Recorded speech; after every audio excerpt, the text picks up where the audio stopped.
Jannik Sinner, the world's #1 tennis player, just tested positive for a banned steroid. Clostebol did this happen, and is the tennis world ready to accept it? System.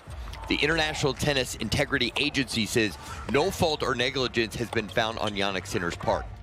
When the news broke that Jannik Sinner, the world's top-ranked tennis player, had tested positive for clostebol, a banned substance, it felt like a bomb had been dropped on the tennis community.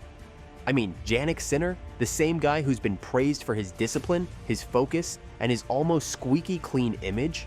It was almost impossible to believe. Imagine waking up one morning, scrolling through your newsfeed, and there it is, Jannik Sinner, the golden boy of tennis, caught up in a doping scandal. The whole thing seemed surreal. Here was a player who had just reached the pinnacle of his career, becoming ATP #1, only to be suddenly engulfed in controversy. The reaction was immediate and intense. Fans, journalists, and fellow players were all left in shock, trying to make sense of how someone like Sinner could end up in such a situation. I remember thinking to myself, this can't be real.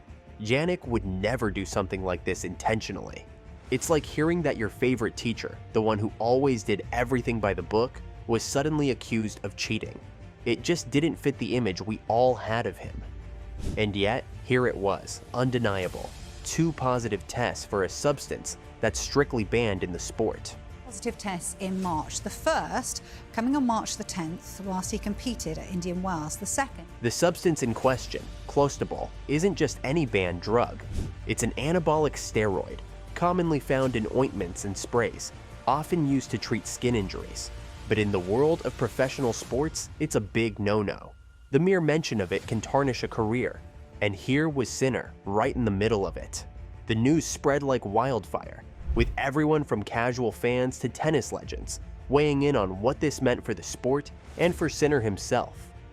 For someone like Jannik, who's known for his dedication and hard work, this was more than just a scandal. It was a personal and professional crisis. The tennis world was buzzing with questions. How did this happen? Was it really just an accident, as his team claimed? Or was there something more sinister at play? The shockwaves of this revelation didn't just ripple through the tennis world, they crashed through it, leaving everyone scrambling for answers. As someone who's followed Jannik's career closely, I found myself torn between disbelief and concern. I kept thinking, how could this happen to him? But as more details emerged, it became clear that this was no ordinary doping case. It was a complex, tangled web of mistakes and unfortunate coincidences, all leading to that fateful moment when Sinner's name was forever linked with the word doping. The defense that Jannik Sinner's team put forward was, to say the least, highly unusual and immediately grabbed everyone's attention. The explanation centered around Jannik's physiotherapist, Giacomo Naldi, who apparently had no idea that the steroid spray he was using on his own injury could lead to such a massive controversy. According to the defense, Naldi had a small cut on his finger, and to treat it, he used a spray called tropodermin, which just so happens to contain clostebol, a substance that's strictly banned in professional sports. Now, here's where it gets interesting. Naldi, as part of his job, was regularly massaging Jannik during the Indian Wells tournament, and apparently, this is where things went wrong. The claim is that the clostebol from the spray accidentally transferred from Naldi's hands to Jannik's skin during these massages. Jannik's defense team argued that this was purely accidental, a bizarre and unfortunate coincidence, with no intention of enhancing performance or breaking the rules.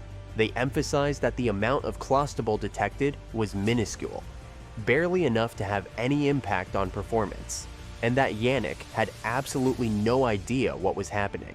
But here's the thing, this story raised more than a few eyebrows. I mean, think about it. We're talking about a top-tier professional tennis team competing at one of the biggest tournaments of the year, and somehow a banned substance accidentally gets into the system of the world's #1 player? It's not just fans who were skeptical. Experts and other players started questioning the legitimacy of this defense. It almost sounds like something out of a movie, a bizarre twist that's just too strange to be true. Tennis journalist Ben Rothenberg, known for his deep dives into the sport's most controversial topics, didn't waste any time digging into this case. He pointed out some glaring inconsistencies in the defense's narrative. For example, Naldi claimed he cut his finger on March 3rd and started using the spray soon after, but Rathenberg noted that Naldi wasn't seen with a bandage on his finger during key matches until March the 10th, the very day Jannik's positive test was taken. It's little details like these that make you wonder, what's really going on here? And it's hard not to be skeptical when you consider the stakes. We're not talking about a minor tournament here. This was Indian Wells, one of the most prestigious events on the ATP calendar. How does a team overlook something as serious as a banned substance? How does a professional physiotherapist, someone who should be acutely aware of anti-doping rules, let something like this slip through the cracks? But seriously, does this story add up to you? I mean, accidents happen, sure, but in the high-stakes world of professional tennis, where every move is scrutinized, how do you let a banned substance get anywhere near a player, let alone the world's #1? It's no wonder people are questioning this whole situation.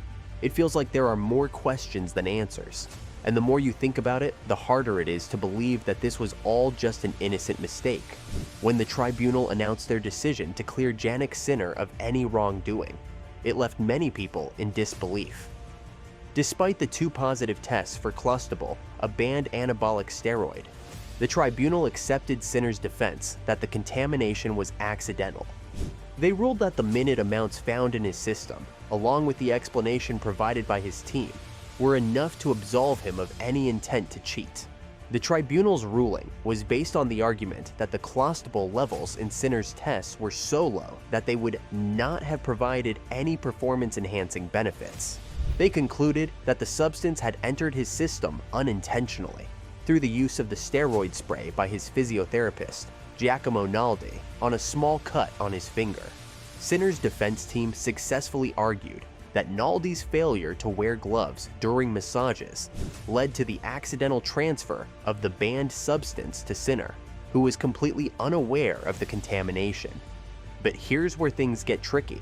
When you compare Sinner's case to others in recent memory, it's hard not to notice a glaring double standard.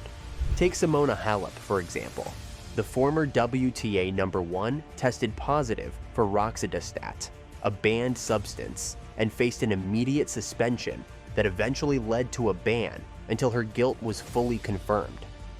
Despite her claims of accidental ingestion, the tribunal didn't show the same leniency as they did with Sinner.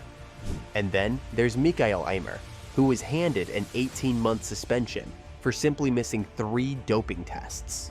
No positive test, just missed appointments. His career was practically derailed because of it.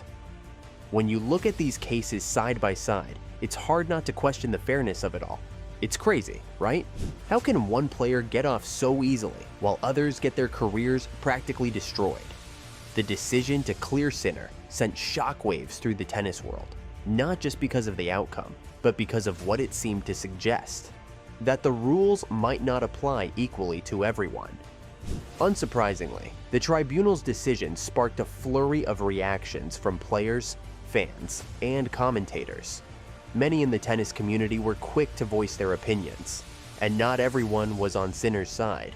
Nick Kyrgios, never one to shy away from controversy, was particularly vocal, calling the situation ridiculous and arguing that a ban was warranted regardless of the defense. His sentiments were echoed by Denis Shapovalov, who took to social media to express his disbelief, pointing out what he saw as a clear case of different rules for different players. It wasn't just the players who were up in arms. Social media was flooded with memes, tweets, and posts, with some fans rushing to Sinner's defense, while others called for stricter penalties. The debate quickly turned into a full-blown storm, with opinions flying from all corners. Some people pointed to the fact that Sinner's case was kept under wraps for months as evidence that top players receive preferential treatment. Others questioned how a professional team could allow something like this to happen in the first place. The situation got even murkier when details from other cases started to resurface. Fans and commentators began drawing parallels between Sinner's lenient treatment and the harsh punishments handed down to other players for seemingly lesser offenses. It's hard not to wonder, was this a fair decision? Or do you smell something fishy here? The tennis world is no stranger to controversy, but this case seemed to highlight an uncomfortable truth. When it comes to doping, the rules might not be as black and white as we'd like to believe. So, what are your thoughts on this? Let us know in the comments below.